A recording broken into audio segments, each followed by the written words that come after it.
all my life, and so I'm just happy to have a one-on-one with him today inside the studio. We're going to be discussing some topics, but welcome to the studio, Brother Ernie. Thank you, Harold. It's a pleasure to be Yes, sir. And he, a couple weeks ago, I was in Arizona. It was 95 degrees. He got a mink coat on, and it's snowing today. So he bought the right coat. And so first, Ernie, I want to talk about the documentary, the movie, The Curl King. Okay. And so, tell us about the actual setting where the movie takes place. You're the first barber turned millionaire in probably in the whole country. And so Patrick's been doing the interviews, and every day Patrick is interviewing a whole bunch of people. So what made you come up with the concept of doing the movie? Well, some other people brought that to my attention because of the records that we set in the beauty industry. Mm-hmm. We did some things that no other company had ever done before and probably won't ever do. And the curly perms were out during that time when we made our mark in the industry. And they said I was the king of the curl market. So that's how the name The Curl King was coined. And to go back to your previous question about where does it take place, well, it starts as a 13-year-old boy growing up in Altgeld Gardens, and it evolves into Europe and parts of Africa and the Caribbean and Canada. Wow. So this is how far we've reached with the product line. Mm-hmm. But it started in Altgeld Gardens, cutting hair for 25 cents a head. So you used to cut hair in your bedroom? That's correct. You and your brother, Chap? Well, I started it. I'm 7 years old in the child. Okay, all right. So he did what I did. Okay, You know, so later he started cutting his friends' hair in the bedroom also. Okay. Okay. Okay, so it started in the bedroom. You started it, and then he started doing it. And then you end up buying the barbershop from William Irby. That's correct. I started going to barber college after I found out I couldn't work anywhere for anybody. Right. So I went to barber college, and before I finished, he gave me a part-time job out there in his barber shop. Okay. And about 3 years later, I purchased the shop. And so from them humble beginnings, in terms of you set records, what are some of the records that you set in terms of product? What you had a policy that they had to purchase $250,000 worth of product. That's correct, because we had a very unique marketing program in place. Mm-hmm. We gave the professional hairstyles away, but we sold the retail items to the models who came to get the free service. Mm-hmm. And that created such a demand in the beauty supply and retail chain stores where we didn't need to give credit, because the product, it was in demand, that people came in asking for it. After they used it up from buying it from us, you know, at the beauty salon when they got the free service, they went looking for it, and so the distributors came looking for us. And our minimum order was $250,000 cash up front. Right. And in addition to that, they had to create a separate category for us, because it was called the dry curl category. Because our product wasn't greasy and it didn't require the plastic cap. Right, it didn't look like the Jerry curl. That's correct. And you did a Super Bowl video, Zap the Cap. Well, there was a commercial for the Super Bowl called Zap the Cap. So we aggressively went after the concept of we called it the disgusting plastic cap. Oh, okay. Like so many other people called it, you know. It was a turnoff for a lot of people.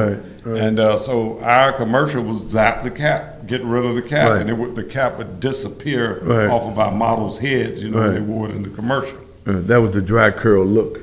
Right, you didn't need the cap. Right. No, so basically, when you would see people with the wet curls, the back of their shirts be wet. They be dancing, and somewhere they be shaking that curl on you. Get curl juice get curl juice on you. And so that was kind of welcomed by people who wanted to zap the cap? Well, it was right on time for the market. Those other curl companies had been out there a few years, and they got everybody acclimated to the curl. But then the disgusting part was the wetness and that cap, the plastic cap. Right. Worn outside at parties and everywhere else. Yeah, they'd be everywhere. So it was right on time for us. We came with a solution at the right time when people were fed up with that cap. With the cap. And so you wanted the myth that I think I talked to you in Arizona about the myth that everybody thought you started in the bathtub, and you said that's not true, making product in the bathtub. No, that's always a myth about me and a lot of other black manufacturers, how we got started in the bathtub.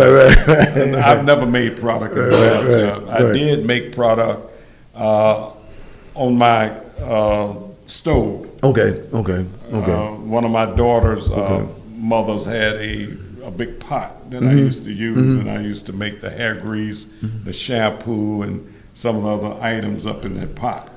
So you're known as the hair doctor around the world. Well, that was because of we specialize in damaged hair and corrective treatment, and those were the products that we started off making. Now, it's a miracle.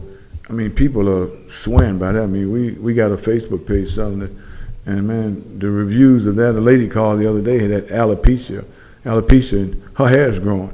Okay. And so the things that are in the formula, I mean, were you a chemist at one time, or was you just studying hair? No, even better than that, Harold, I was a hairstylist. Okay. That means I could take a chemist can't do what I did. Okay. I could take ingredients and mix them together off of a label. And that's how I got started with a popular product that I couldn't get anymore. Okay. So I took the ingredients and I would add some more and take some out until I got it perfected, because I could use it on my customers. And when it got perfected, mine worked better than the one that I was trying to duplicate. Wow. And so that's how I got started. Okay. Yeah. And so that product has been around for a while. Well, I started it around 1977. Okay. Now the Leisure Care product is still in the beauty supply stores. Yeah, but that's another company. That's another company. Another guy's product. I sold that. You sold the company when the bottom fell out of the curl industry. Oh, okay. So you sold that company. Yeah, people would, they got out of the curl. Okay. And, it wasn't real profitable anymore. Okay. So people are still using it in terms of in the beauty supply stores. Yeah, it's a few people that use the Leisure Curl. Okay. And your brother Chap has a product called Chizap. Well, he's got several products. Okay. Chizap is the brand name. He's got the Ball Shine. He's got what is that? His flagship product is Liquid Razor. Okay. That's a product that you use around the hairline. You don't need a razor. It's a liquid razor, and you trim around it with your clippers, the outliners, and it gives the same sharp razor look. Oh, okay. So all of your siblings kind of followed you into the hair business. Well, yeah, because when I bought that first shop out in Allgill, all the barbers quit.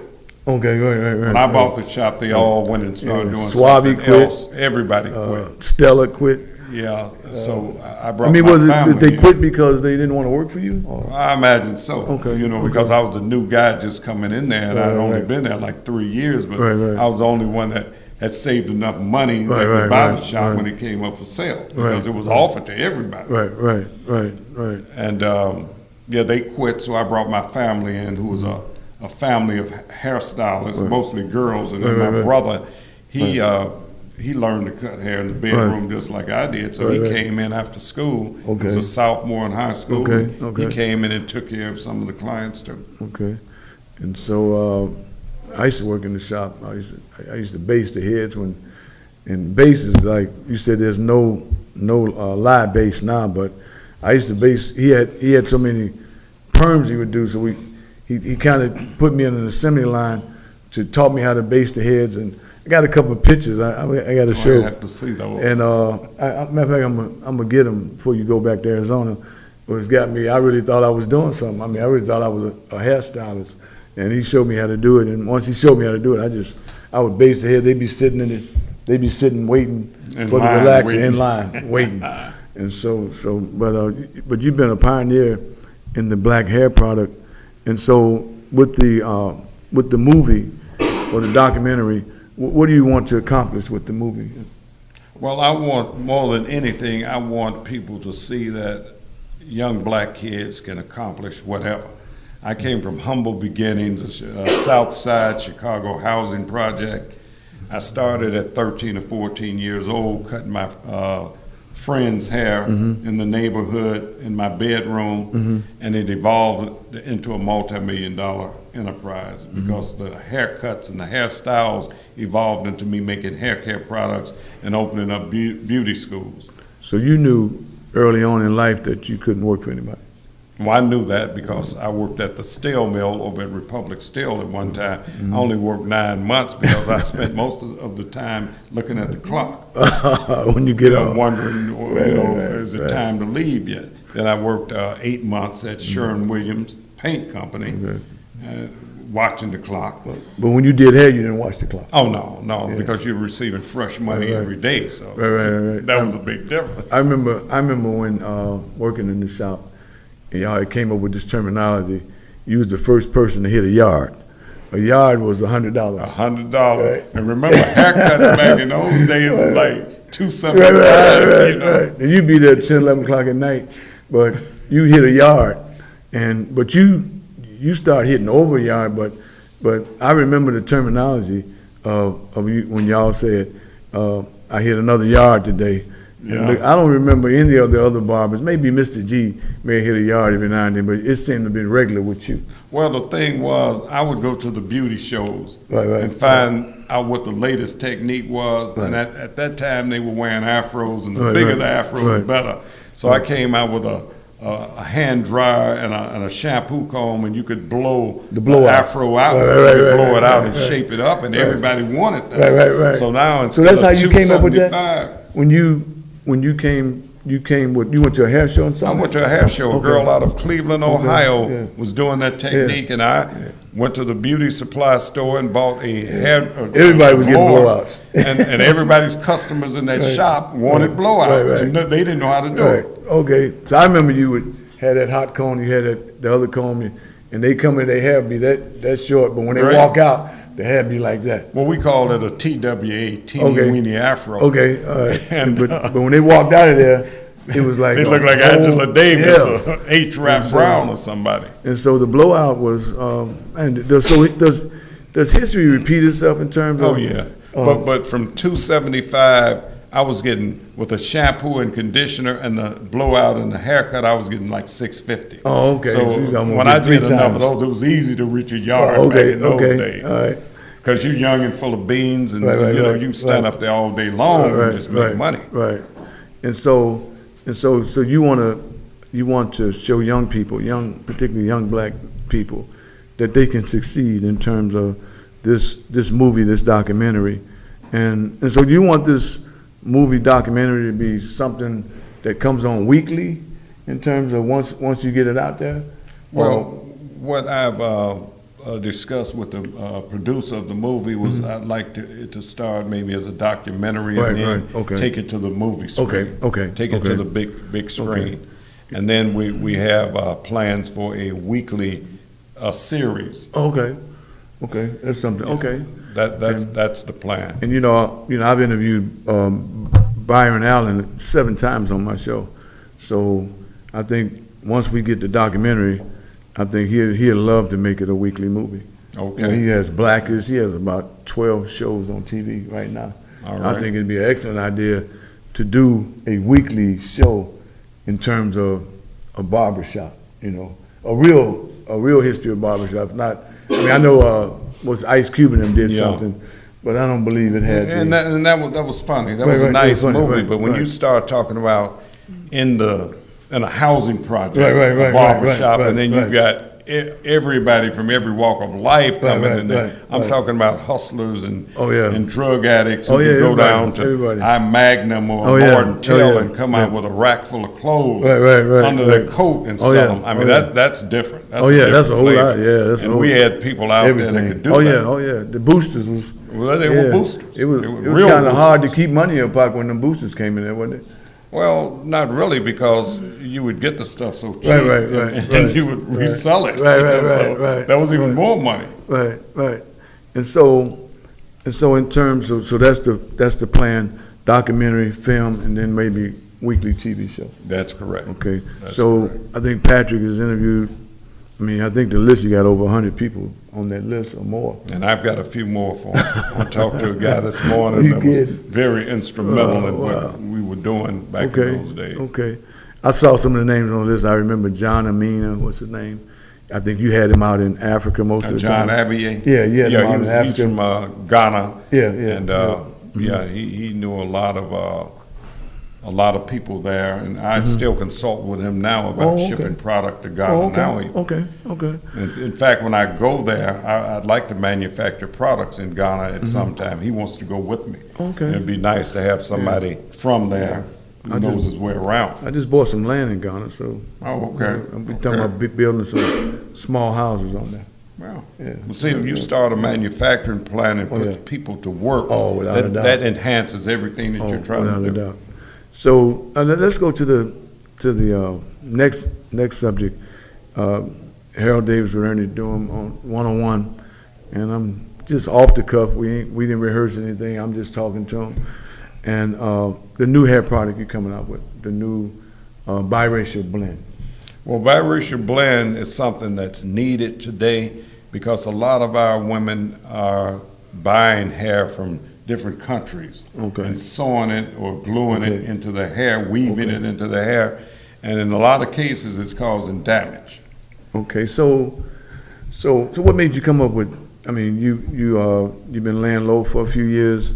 Now you back out the box with a brand new product. So what made you come up with the biracial blend? Well, because it's needed. Like I said, they're buying hair from other countries and putting it on their hair, but I can make their hair look like that. I can make it look like the hair that they're buying. They want that biracial look. Okay. And I can give their own hair that biracial texture. So what I've been noticing now too, a lot of women are buying the weaves, the curly, long weave now. And we can make the hair look like that. And so what's the process in that you can make their hair look like the weaves that they're wearing? Is there a chemical process? Yes, it is. And what we do is we take your natural curl out of your hair. Okay. And we put an artificial curl in your hair that's a lot bigger than your natural curl. Okay. So your natural curl may be tight like this. Okay.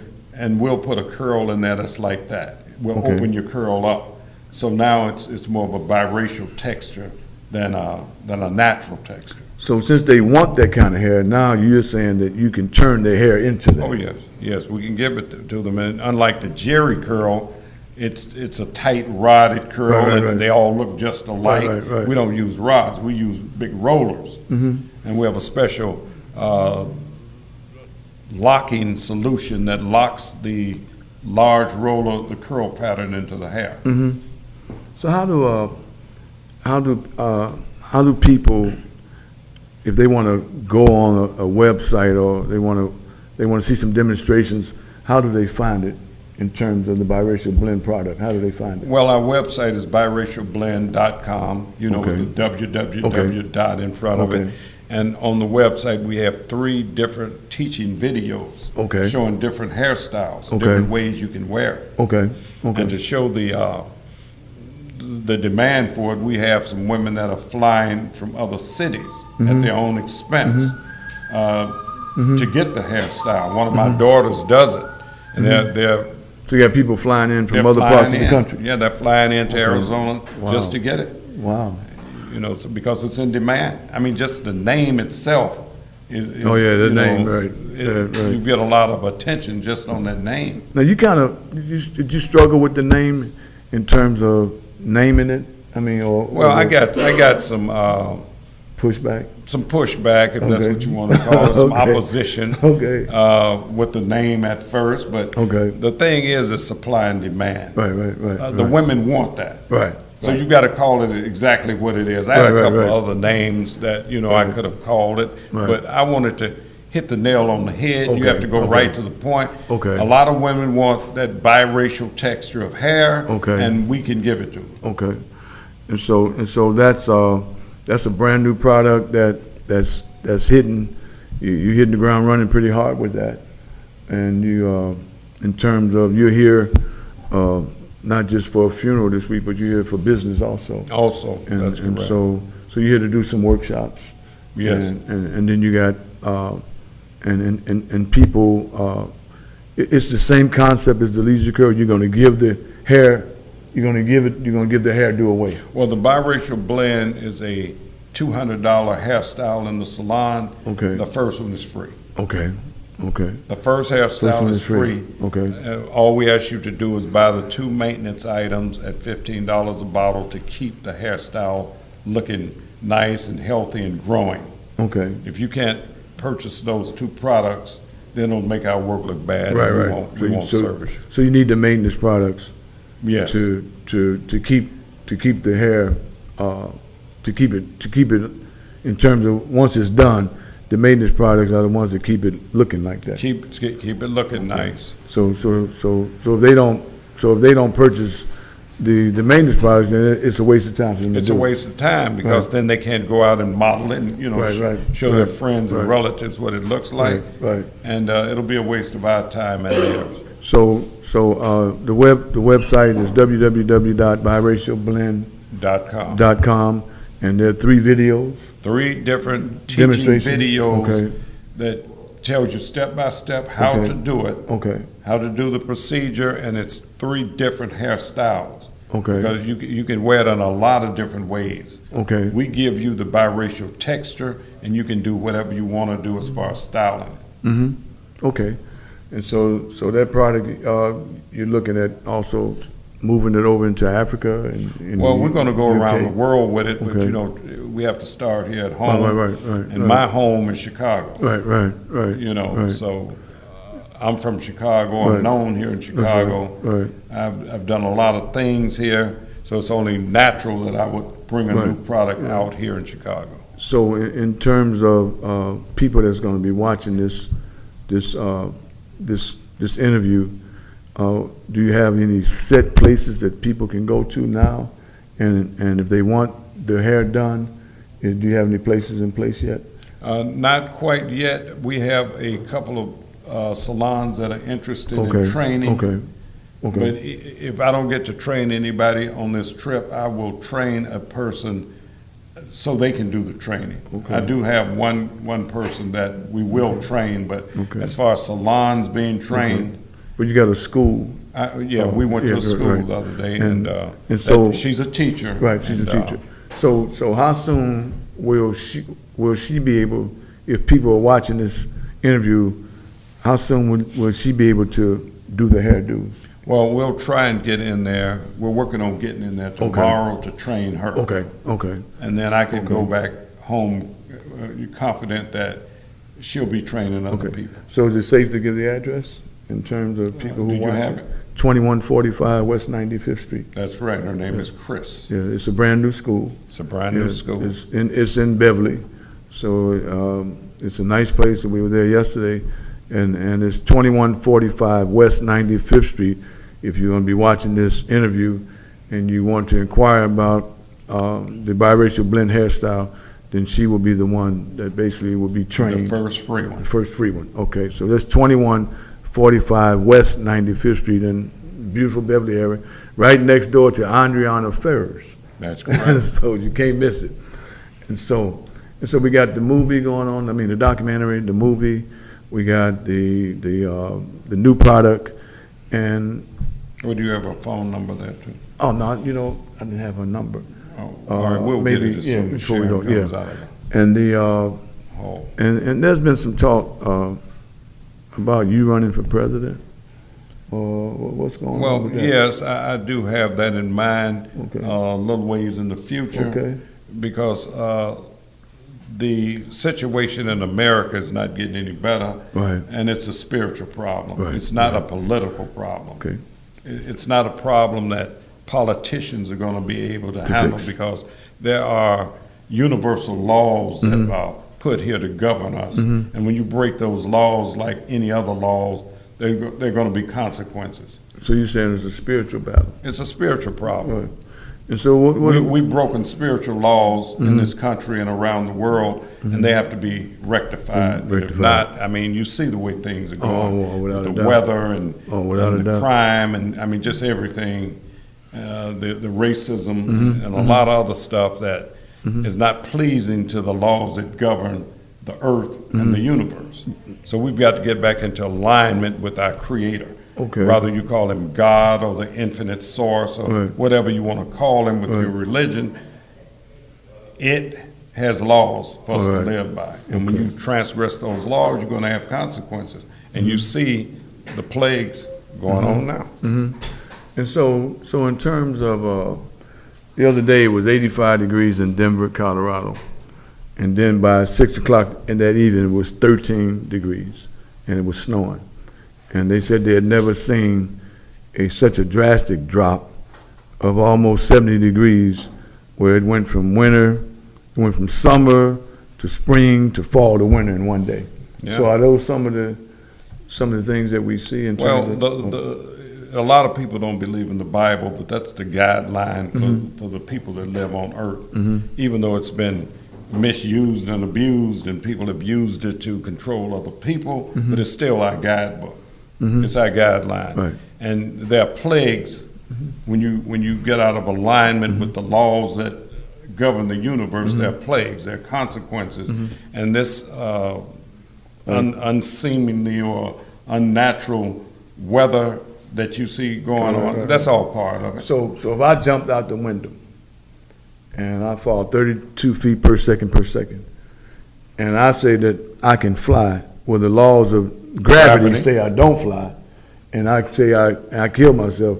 So there's certain laws that if you break them, then certain things. There are consequences. It's just like speeding. Right. There's a law that says the speed limit is 35 miles an hour. If you do 60, you've broken that law, and you're subject to go to jail or get a ticket or or whatever. But there are consequences for breaking laws, and the leaders of this country don't seem to understand that. Right. They think they can practice hatred, racism, discrimination. They think they can poison Mother Earth, and she's not going to fight back because the Earth is a breathing, living organism just like we are. Without a doubt. And she's been poisoned. I was reading Isaiah 45 that talked about Isaiah's getting his orders from God about King Cyrus. And King Cyrus had been a king who had killed a lot of people, did a lot of corrupted things, and did a lot of stuff in terms of Isaiah was questioning God and saying, well, why him? And so basically what God chose Cyrus for, he told Isaiah, I pick kings and I remove them. Right. He said that when Cyrus, what he had a habit of doing was once he conquered a particular country, he would allow them to have their religious beliefs, and he would allow them to keep their culture intact. So God used him to go in and say, okay, Jerusalem is in ruins. And so Isaiah is saying, well, this guy don't even know you. He knows nothing about you, God. And God said, don't worry about that. So he used him to rebuild Jerusalem in Isaiah 45. And so when I looked at that, I said, well, Trump is the 45th president, and a lot of the ways Trump has, just like King Cyrus. And when you look at it, you say, well, man, the 45th chapter, 45th president, and Trump don't claim to know God. I mean, that's obvious. And Cyrus didn't claim to know him. But Cyrus was open to, once God picked him to rebuild Jerusalem, that's all he needed him for.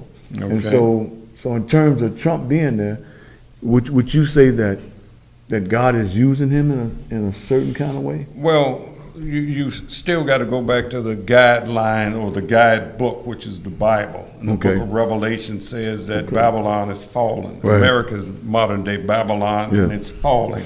And when I say falling, I'm talking about the system, the way that we know it now, the orderly arrangements of the way things are done, that's coming to an end. And I think the president is bringing that about. He's bringing that about because when you violate the laws of love, which the whole world is built on. You had to make love to get here. Right. So this whole thing is about love. Right. And when you violate that and you know, perpetrate hatred. Right. You're out of alignment with one of the laws that the whole thing is built on. Right. And so, you know, God has always used people that don't know him to rebuke his children. Right. Okay? Right. God's children have always gone into bondage by people that don't know him. Right. Okay? But, you know, but the other part of that is, it's okay for you to whip your children, but you don't want nobody else to whip them. Right. So even the ones that he's using to rebuke his children and put them in line, they're going to suffer the consequences for that too. Also in Isaiah 3 says, children have become their oppressors and women rule over them. When we look at what's happening in Chicago, every day in Chicago, 8 people get shot, 2 people get murdered. Last week, 56 people got shot. The week before that, 76 people. We've had over 3,200 people shot. And so the other day, the Wall Street Journal did an article in Chicago and said that from the people who get shot, from the people who get charged, from the police force, and all the things that go along with if they don't die, Ernie, they in the hospital, they getting this hospital care. Every year they say it costs Chicago $3.5 billion. Now, you would think that somebody at some point would say $3.5 billion is a lot of money, and what can we really do? Because everything in Chicago happens in 5 zip codes: North Lawndale, Roseland, Inglewood, Austin, and West Humboldt Park. Every time somebody's shot is in North Lawndale, Roseland, Inglewood, Austin, and West Humboldt Park. And 26,000 prisoners came home this summer to one of those 5 zip codes. In Illinois alone, they have the highest unemployment of black men in the country for the last 16 quarters in Illinois. And so nobody is talking in terms of trying to create anything.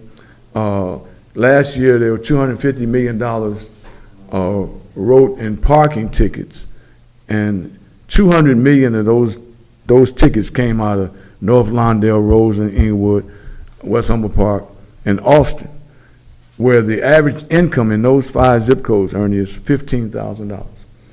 And so when you look at those dynamics, and you go over to the Lincoln Yards project, they put $8 billion there. You go to the Related Midwest project, they put $9 billion there. They're building a brand new community in Chicago. They have 77 communities in Chicago. The Related Midwest is called the 78 Project. It's a brand new community that they're building. And so these projects come billions and billions of dollars. It's going to be between 15 and 20 years. But the disinvestment in terms of the black community on the west and south side of Chicago, where all this stuff is going on. Last year in those 5 zip codes, 79% of the people who had those tickets lost their cars, 81% of them lost their jobs, and 10,000 of them filed bankruptcy in the event to try to keep their car. And so this slaughter of people who don't have anything, and I know you talk about the 90-day millionaire. Well, I've often said it's harder to be poor than it is to be rich. Right. You got to work very hard to be poor. Right. So can you elaborate on the 90-day millionaire? Well, you got to work 30 years on a job. You got to deal with the people's attitudes and the co-workers on the job and the weather to get to the job. And at the end of 30 years, you're still broke. Right. All right. So, but the 90-day millionaire is about unity. Okay. See, with unity, you don't need money. Unity creates money. Right. And the problem with us is we don't have the unity. Okay. And until we get the unity, you're going to see us being misused the same way that you just got through talking about. You're not going to see that change because nobody cares about people who don't stick together. Right. So the Arabs, the Koreans, the Vietnamese, the Pakistani Indians, all who have aliens that come into those 5 zip codes have set up shop and their solidarity and their ethnicity of them keeping that money, or they made that money. There's an article called Ethnic Road to Riches that was written in the New York Times that talks about when these aliens come, they're told to set up shop in the black community. Well, they've done their homework on us before they got here. Okay. They know where to set up shop because they know we don't care who we give our money to. Okay. And the other piece of that is a lot of our people can't get loans to open up business in our neighborhoods either. Right. That's the other piece of that. Now, when you're in business... But let me just say this. It's all in the guideline, the guidebook, the Bible. Right. That, either misused or not used at all, or they don't know what it means. But in Deuteronomy chapter 8, it talks about the stranger in the land, which are those people that you just mentioned. They will come here and they will lend to you. They'll be able to lend to you, and you'll have to borrow from them. Now, I had some Vietnamese on the show a couple weeks ago. They do nails, and they make. Are you sure they're not Koreans? No, they're Vietnamnese. They do. Yeah, nails? they're Vietnamese. Oh, okay. Matter of fact, I had to make sure I did a distinction because I thought they were Koreans, but they said they're Vietnamese, and they said they had multiple stores all over the country, and they said that they borrow money. They borrow in black neighborhoods. Yeah. They borrow money from family members. They don't go to banks. And they said that family members loan them money. Well, not only that, the government loans them money also. Right, with the 7 years of no sales tax and stuff. Yeah. And so you're saying that because we have no unity and there's no solidarity, our $1.3 trillion of so-called purchasing power, there's really no such thing as buying or purchasing power, because if you're just buying and not selling, then how long can you stay around? Well, you can't keep taking from a pile of money and not replacing it. Right. If that's what you mean, that's not even good arithmetic. Right. So you've got to come up with a way to be a buyer and a seller. Okay. And right now, we're just buyers. We're just consumers. Okay. And so how do we, explain that 90-day millionaire terminology. Well, my product lines are designed to be circulated among our people so that they can enjoy some of the profits. See, we've got a $500 billion hair care industry here. The beauty industry generates $500 billion a year. Wow. But see, we take that money and give it to other people. If a person opens up a store in our neighborhood, we give that money to them. If we can take that same money and circulate it among ourselves, there wouldn't be any broke black people in this country because it's not that many of us. It's over 200 million of those other people. It's only between 30 to 40 million of us, the industry can take care of us. Right. You can never take care of the 200 million other people here. No, we can all live like millionaires if we work together. And I'm talking about in 90 days. Right. You can be a millionaire in 90 days, but it takes cooperation. Right. And I have a seminar on that before I leave. I told you about it. Right. You can't take a poor person and make a millionaire out of them because they don't have the consciousness of money. Right. Especially when they've been downtrodden. Right. So, you have to get business-minded people, make millionaires out of them, and let them reach back and help the brothers and sisters who might not be capable or have the capacity of even fathom $1 million. $1 million, right. Now, they may be able to, relate to $2,000 a month or something like that, and I have a program for that too, for them for that too. But it's all about buying and selling hair care products, something that our people are going to buy anyway. So if I got, we got a web page for the It's a Miracle, and we've been selling it, and so if we explain the process in terms of if we bought one bottle of that a month, or we had other customers, explain that process. Well, you can sell 6 bottles of that product. Okay. And I can make you a millionaire. Okay. You buy 6 bottles and you sell 6 bottles. Okay. And those 6 people that you sold to will buy 6 bottles and sell 6 bottles. Okay. It's just that simple. It's just circulating the dollar. Just keep circulating it. because you're getting your money back that you bought the product with. So you're getting money without it costing you any money. Right, but you have right. to buy it initially. Right. And I'm going to sell a truckload of product, and you're going to get the wrinkles out of your stomach. You're going to be prosperous. Right. But see, the problem is a lot of people will look at what I'm making. Right, I'm going to make right, money anyway. right, With or without you, I'm going right, to make money because right. I know how to do it. Right. My thing now is I was blessed with a gift of prosperity. Right. And my job, and I know the Creator wants me to take that same knowledge and impart it to His people. That's what He wants me to do. And this is why for the last 30 years, that's what I've attempted to do. What about we have talking offline about creating towns, and creating housing, and Yeah, well, if you want to stop being discriminated against in somebody else's town and their neighborhood, create your own. right. All it takes is unity. Right. All it takes is money. Right. And I can show you how to get the money. So in terms of that mindset, you say, we can create a town where everybody's working, And we've had them before. everybody's growing their own food, Yeah. everybody's doing what they do, it's gated. And so, and I'm sure people in Chicago would be wanting to come to something like that tonight. Have our own police force, Own police force, right? our own mayors, Right. our own school system, Right. hospitals. Right.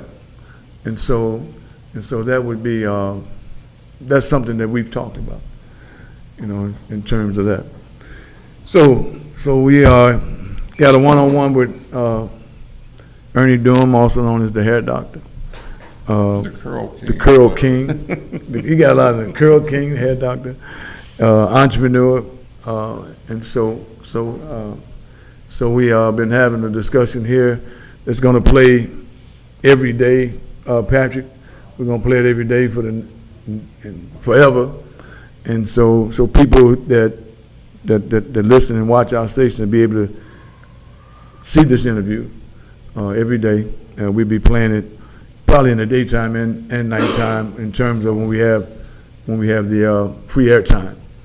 And so we've had a discussion about the Curl King documentary / movie. We've had a discussion about the new hair product, Biracial Blend. We've discussed some of the issues of the presidency of America, and we've also discussed the 90-day millionaire. And we've been on the air for about almost an hour now. It seems like we just got started. But so Ernie, in closing, what are some of the things that you would want to say on the 4 items we touched on today? Well, starting with the movie. I wanted to give you Chris's phone number at the school where they can get the free. Oh, you got the number. First free hairstyle. Okay, that's 773-603-1414. 773-603-1414. Chris Beauty School, 2145 West 95th Street. That's where you'll be able to get the brand new product, the Biracial Blend product hairstyle. Give her a call. That's the Chris Beauty School at 773-603-1414.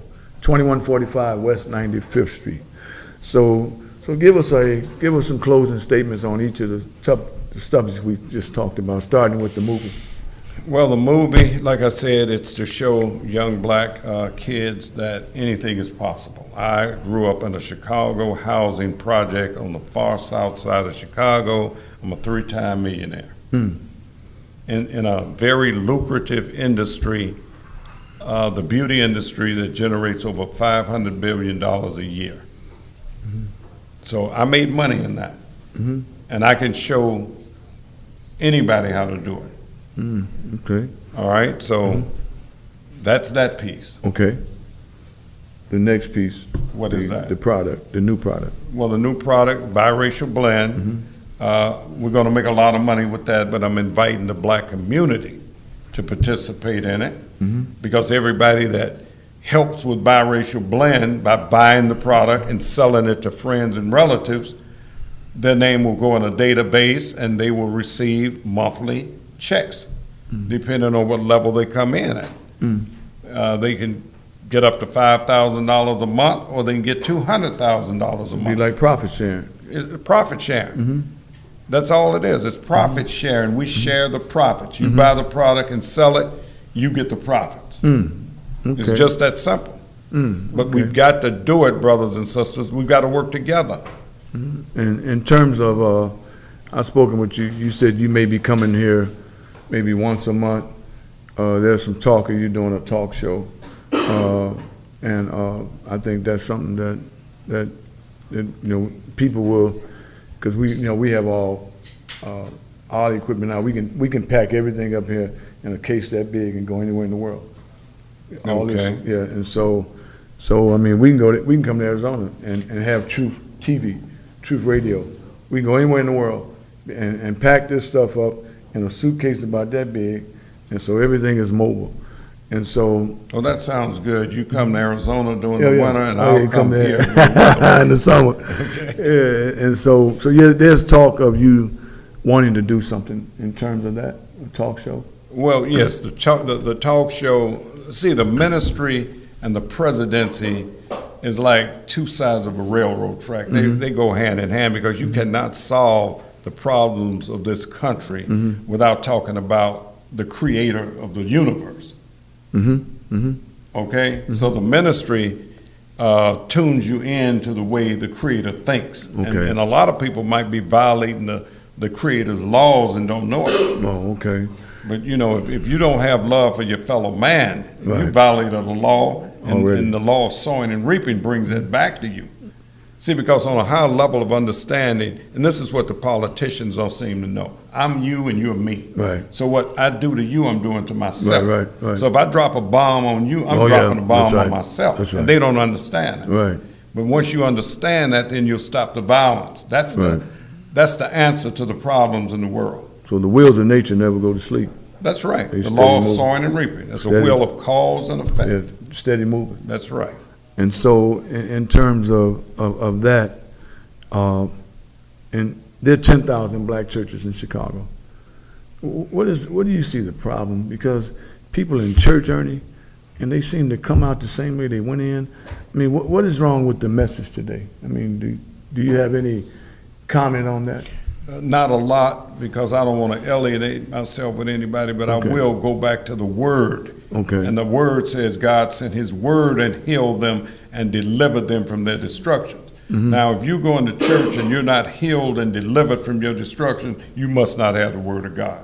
Okay. It's So, just that it's simple. And you don't have to be a rocket scientist Right, to figure right, that out. right. Now, you've got a lot of churches out there that do have the Word of God. Then you've got a lot of them that probably don't. There are 10,000 black churches in Chicago as we speak, storefronts. I mean, altogether 10,000. Well, see, the Word of God is a spiritual word. It's not written down, Right, like anybody can pick right. up and read and understand what a spiritual creator is saying. Right. You have to read it by the Spirit. But if there's no teaching going on, because I've Well, been that's what my show is about. Right, teaching. I can teach you how to read the Bible. okay. And So I have classes on that at my ministry. Okay. But you can't just read the Bible and see Bible stories. right. God is saying something Right, else. right, Ezekiel right. talks about the wheel in the middle of the wheel, Right, which is right. the message of God that's hidden within the Bible story. Right. I mean, what good is Adam and Eve eating an apple and running around naked? What good is that going to do you? How is it going to put food on your table? How is it going to help you find a job? The Bible stories, they're Right. harmless. Right. They have no power. They have no value. Right. But you have to know what God is saying by the Spirit, because He's Spirit. Right. And if you're going to worship Him, you must worship Him by the Spirit. Spirit and truth. And it's just that simple. Just as simple. You have it one-on-one with. And I tell them, when you come to my ministry, leave your mind at home, Okay. because it's not going to work. Right. God speaks to your spirit by His Spirit. We got some. Your mind is not gonna I think work. we got 5 of your sermons in the can here. Oh, That okay. we've been playing Okay. on Sundays, and so, but they're very powerful messages. I've listened to. And those were Yeah. recorded in 20. But wherever you record them, it's almost like 13. like you did them today. Not 13. Yeah, 2012, 2013. But it's like today, the message. But the messages get deeper and deeper, as you evolve. Right. And so there you have it, one-on-one with Ernie Durham. And so he said he's gonna come here in the summertime, and we can go to Arizona in the wintertime here. And so, well, he came dressed because it was snowing this morning, and he got his coat, and so he I like keeping it in storage here. Oh, so do you? whenever I have to come back for a funeral or whatever, my daughter just grabbed it from me out of storage. Yeah, I said to him, I said, you must have listened to the weather because it's 30-something degrees today. And yesterday it was cold. No, but that coat stays here. It stays here. I have no need for it. Yeah, that's what I'm saying. So you'll leave it here. Oh yeah, it when stays you get back on the plane. Okay, cool. Well, there you have it. One-on-one with Ernie Durham, one of the many interviews we'll be doing, and we discuss 4 or 5 different topics, and this will be playing over and over again. And so, interesting guy. He's been a millionaire. He said 3 times over, right? 3 times. And so, and you lose money, and then you get it back again because making money is a formula. Right. It's like baking a cake. You put the right ingredients in, and boom, you got your cake. You got your $1 million. Right. Because it's a formula. If Bill Gates went broke tomorrow, he'll figure out a way to get rich again. I mean, it's just the formula. They understand it. That's right. And so I'm honored to have this interview, one-on-one with Ernie Durham in the house, Truth Radio /TV. And so we're going to be doing a lot of things. We're going to be, I'm looking forward to the new product, the Biracial blend. Looking forward to the documentary. I think that, Patrick, when should the documentary be about ready? You got it? 2020? If you don't see another 50 names. It won't be that many more. So 2020 in March, we expecting the documentary to be ready, first quarter, and you're going to love his work, Ernie. I mean, he that's what he does. I love his professionalism already. I'm hearing nothing but good things about him from the people that he's interviewed. He must have interviewed 50 people yesterday. Oh, wow. I mean, he stayed outside the whole time interviewing. When I rolled up, he was interviewing people. Well, I got about another 25 for him from that funeral. Oh, yeah. And that was interesting. I haven't sent them to him. Yeah, that's right. You ain't got them yet, Patrick. And so, I want to thank Mr. Durham for coming in, and this is the first of many interviews we're going to be doing on Truth Radio, Truth TV, and so we'll be playing this over and over again. So we got to get busy so we can deal with this problem. It's a real pleasure, Harold. Thank you, sir. We appreciate it. Thank you, sir. All righty, that's it. Stay tuned 2 o'clock for the Butt Naked Truth. All right.